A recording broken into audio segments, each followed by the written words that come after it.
4 months after Cyprus was bailed out by the European Union, EU, the country is back in the news.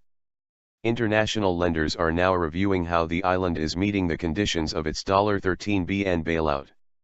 The deal was struck with international lenders last March to pull Cyprus away from the brink of financial meltdown, but in return the nation had to wind down an insolvent bank and impose losses on big deposits in a second bank. You feel violated, you feel a terrible injustice being done to you, you feel abandoned by your partners with none of the European ministers speaking up. But then you say, I swallow that very bitter feeling, I go home, I take a deal that is not good but it's much better than the alternative that could have unraveled. Michael Sarris, former finance minister of Cyprus. The government hopes to get a good report card and thereby receive even more money in September. Finance Minister Harris Georgiadis has expressed optimism that international creditors will give his country a positive evaluation. He says Cyprus is trying to restore its banking sector to health. However, according to Cyprus President Nikos Anastasiades, the rescue is not working. In fact, he said, the agreement has ended up hurting more than expected. So much so that the country is entering a new crisis.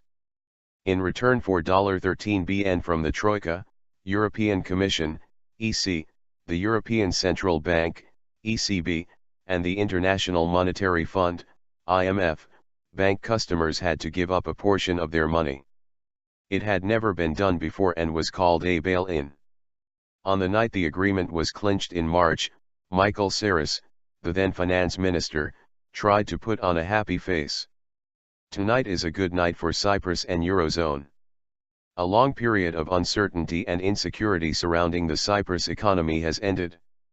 I believe we have averted literally the possibility of bankruptcy and we have assured the prospects for generations to come, said Sarris at the time. But behind the facade, Michael Sarris now tells Al Jazeera that he felt abused and bullied by the Europeans. It was a classic case of take it or leave it. We were put in front of an extremely cruel dilemma, either you accept what we are telling you or we are going to pull the plug and you are not going to have any banks anyhow, you are not going to have any liquidity assistance from the central bank, so you are going into bankruptcy basically. So what went wrong in Cyprus? Was the agreement flawed from the beginning? And who is really pulling the strings? What is it really like to negotiate when your country is facing the abyss?